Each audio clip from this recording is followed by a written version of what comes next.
Hi everyone, it's Dion here. Here on this Monday, March the 16th, a little after 2 p.m. I had just finished teaching my class at the Adelaide Club, which will be my last class for a while. The Adelaide Club, the Cambridge group of clubs, just announced that they'll be closing down all of the Cambridge clubs as of 3 p.m. today. Until further notice. So they're doing their part to help protect public health and respond to the coronavirus outbreak. Now, the reason for my posting today, yesterday I was talking generally to anyone on my business page, as well as those that participate in my classes, and just giving an encouraging note of how to manage your stress during this time with the coronavirus. But I want to specifically make this video for those who are on my personal page, who we share a common history, and that is our past of being part of a high control religion, or even cult is oftentimes the word that's used. The reason why I was inspired to make this video is that on my way to my class downtown Toronto, I passed within just a few blocks two Jehovah's Witness carts that were out. Now, they are out oftentimes, now and again, but I found that very interesting that there was two within literally 3 or 4 blocks of each other. In this cold, it's rather cold today, it's like minus 2 or 3 degrees, under the situation that we're under where we're being asked to stay home and social distancing. I found it rather interesting that I saw these 2 carts. And that then made me think about all the people out there who may be on my page, or who I can offer some encouragement with, who are dealing with triggers and stress related to religious trauma because of the situation. Now, for those of you who may not have been part of a high control religion or a cult, may wonder, what are you talking about, Dion? How is the coronavirus triggering people and in a way of religious trauma? Well, if you're like me, from the age of 17, it's not 17, so the age of 7, many of you may not know this, but I was indoctrinated in the religion of Jehovah's Witnesses from the age of 7. And long story short, one of the tactics that they use to help to keep their members is that they constantly feed you with this scare tactic of telling you that the world is going to end any minute now. So you constantly live in fear of this doomsday or this Armageddon. I remember having nightmares as a child, thinking of fire and brimstone literally coming from the heavens if I didn't fall in line with all the rules and regulations that I was supposed to follow. And I was indoctrinated from the age of 7 until the age of 30, when I finally broke free and left. And it took me a journey to recognize that I had residue of that religious trauma in me, even, up until recent years, until I got help, and it helped me to release that and to be able to move through my personal evolution and journey to release the effects of religious trauma. So I just want to send a message to all those out there that right now are really emotionally triggered by what's happening. Some of you who have had the courage to escape from high control religions and cults, right now, if depending on what part of your journey you're in, if you're just at the early stages of your journey, which is the anger and bitter stage, when you've just left and realize that you've been lied to, this can trigger you into thinking, I got to go back because the end of the world is coming. Or maybe your family and friends start sending you messages and saying, this is a sign of the times, or all this kind of stuff. Now, let me make something very clear. I believe it's everybody's right and choice to believe whatever you want. Our Charter of Rights and Freedoms allow us the freedom to believe and express however we want.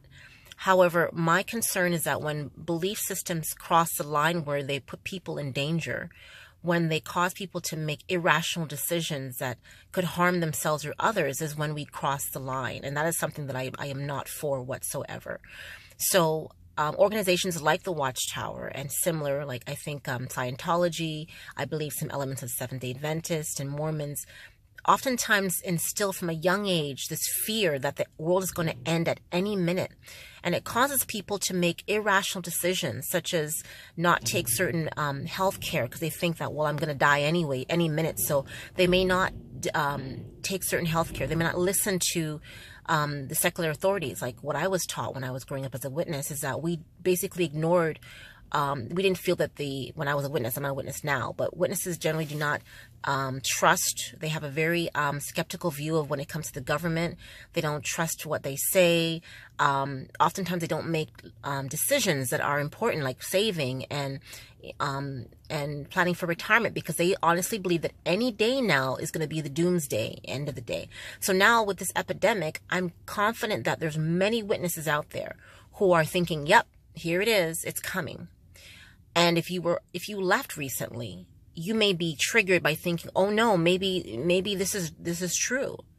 So I just want to reassure you, my dear friend, if that is what you're going through right now, knowledge is power. The best way to confront fear is with knowledge. So take this time right now to recognize, trust. We need to trust the scientists. We need to go to the trusted sources, to the WHO, to the Government of Canada public health sites, and read information. Don't get caught up in these websites with these sensational claims.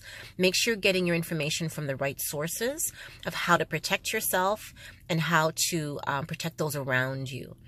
And for those of you who may believe, I'm not putting down any religion or any belief systems. If you believe this is some kind of a sign or what have you, you have the right to believe what you want to believe. But from love in my heart to yours, I'm saying this from a place of love, you can have your beliefs, but you can also embrace secularism as well.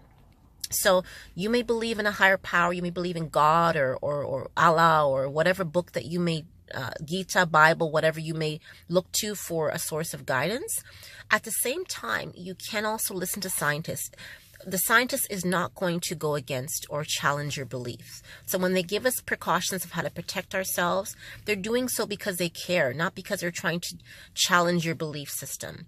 So please do not discard what they're telling us. They're there to help us to protect the public, to protect our safety, and you can still have your belief system. But I'm speaking to those, particularly those who have recently left religion and you are suffering from religious trauma. Please get help. Please go do more than just watching videos and YouTube. I got professional help, and it really helped me to move through my journey. I suggest that you do the same. I'm going to leave a link. Dr. Daryl Ray is a specialist in religious trauma syndrome, and he has some excellent resources that you can take a look through him. I know there's Surviving Religion, and I believe there's some other not-for-profit groups and even charities that help people to get through the stages of surviving a religion, and can help you if you're being triggered right now and you're going through an emotional stress right now, beyond the financial aspect. If you're losing your job and work, beyond that, there's a whole emotional side that people like me who've been part of a cult are going through right now, and you know, they need help.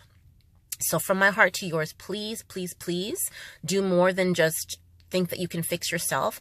You need professional help. You need experts that specialize in those that have been part of cults, that can understand the damage that was done to your mind and how it's negatively impacting your emotions and the decisions that you'll make. So it's important that you can make proper decisions and get the healing and the love that you need. That's all for today. Please have a blessed day. We're going to get through this. We're going to overcome. Love you lots. And if you have any questions, you want to DM me, you want to reach out to me, I'm always here to help in any possible way. This was my last class at Adelaide Club for a while. We will be back up and running, I'm confident, shortly. For now, it's closed down till further notice, but I'm sure I'll see many of you in a few weeks. Take care. All the blessings in the world to you.